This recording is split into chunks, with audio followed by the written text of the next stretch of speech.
LAPD, and Jennifer Shen, former director of the crime lab out in San Diego, California. Next story, WKBW, Buffalo, New York. Violent arrest caught on camera.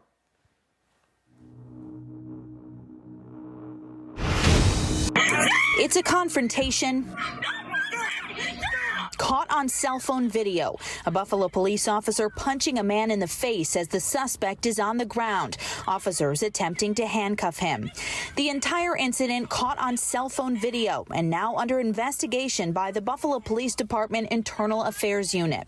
But how did we get here? Police tell me it was Sunday when the suspect was driving the wrong way on Madison Street on the city's east side. Madison is a one-way street. Police happened to be driving the right way down the street when they pulled the suspect over. Investigators say they discovered he was also driving without a license. A police source tells me officers smelled a strong odor of marijuana and asked the man to step out of the car. Police say when they attempted to pat him down, he began to tense up and became combative. In an attempt to handcuff the suspect, police say the man was taken down to the ground.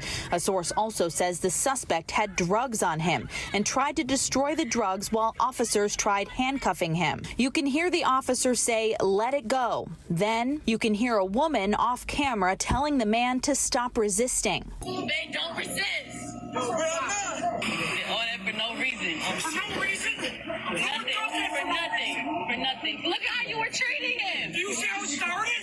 Is this excessive force? That's the question. The officer involved is a 3-year veteran of the force. He is currently still on the job.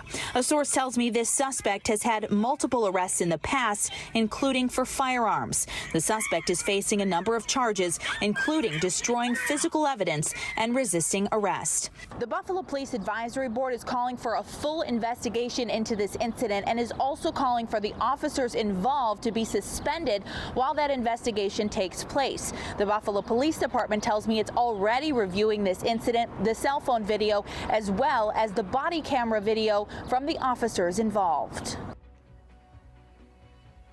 Yeah, those cell phone videos, anytime anyone is resisting, they never look good. But the question is this excessive force? Sergeant Dorsey, from your viewing of this video and a little bit of the backstory, what's your take? So yeah, as a patrol supervisor, that was excessive. I would have a problem if my officers were punishing someone because they couldn't gain control and get compliance. We're taught grappling techniques, wrist locks, twist locks. We have mace and other things that we can use. Punching someone in the head because they're not cooperating is inappropriate. You don't know how much pressure or how much impact this man's head could take before you do serious damage. And so you take them into custody the way that you're trained and taught. You don't punish them. And they're going to have to explain. And listen, the fact that this young man has a prior arrest has nothing to do with nothing. I get why they said that. They want to dirty him up. But in this particular instance, hitting him in the head is not going to stop him from destroying evidence if, in fact, that's what he was doing. Jennifer Shen, your thoughts on this video, this arrest, and the reaction to it all? Well, I can understand the reaction to it all, and I'm really happy they're going to take a look at that body camera video that the officers were wearing, because I think it's really good to get lots of different perspectives. I mean, honestly, I don't know how officers do their job. They get put in these situations where they're very dangerous, and they may have known before they stopped him that he had several prior arrests and that he had had some arrests with firearms. And so that's going to amp them up a little bit. I agree there's no time really that you should be punching someone in the head. And I agree officers get so much training about how to take people down without hurting them. And it certainly looked like they were hurting this guy. But it's really tough for me to put myself in those officers' positions because it's just such a dangerous job, and they're faced with these sorts of things on a daily basis. Yeah, faced with confrontations a lot of time, even at perhaps a waffle shop. That's our next story. Comes from the Fresno Police Department. They've released the body cam. A waffle shop customer ends up getting arrested.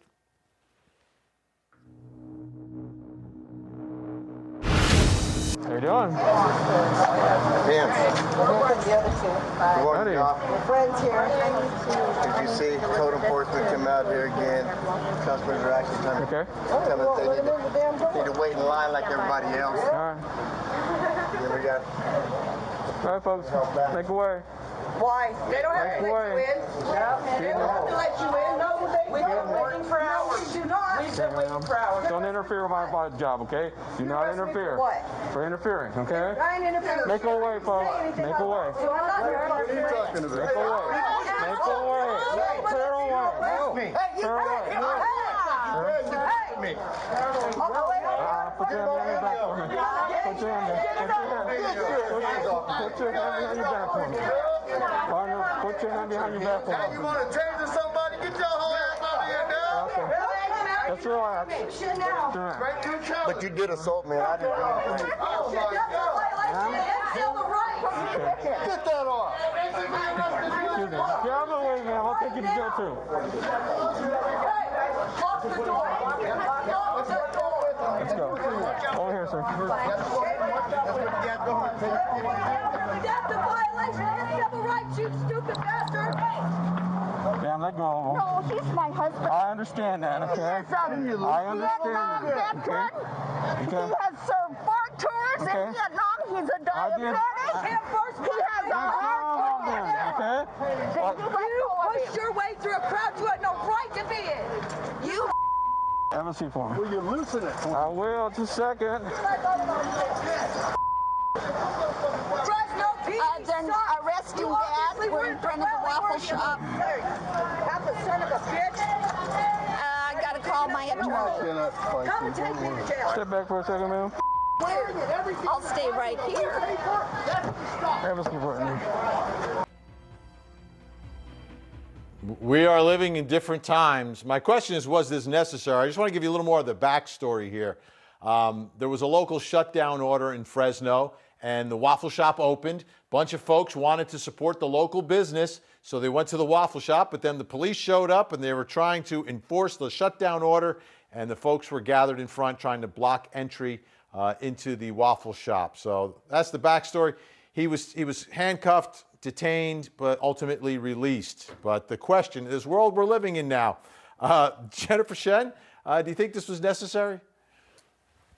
You know, watching that particular video, it just makes me really sad. And I, you know, as a citizen who's living through the quarantine, as a person who can't do the things that I'm used to doing, and as a person who knows people who are really suffering economically from this, I completely get what those people were doing. I understand their frustration. I understand that they want to be able to stand up for small businesses and really make a point that this is terribly hard for people. As a person who's been in law enforcement for 30 years, I am very impressed with that police officer, the calmness he had. He faced a crowd, he faced belligerence, he faced having to arrest a Vietnam veteran who had a really upset wife. He was very calm about that. But the problem here is that the police officers are being put in this position by our politicians. They have to do their job. And instead of doing things like hunting down rapists and, finding murderers and, saving people from being hit by drunk drivers, they're doing this sort of thing. And it's just a terrible position for them to be in. And literally, it hurts my heart every time I see something like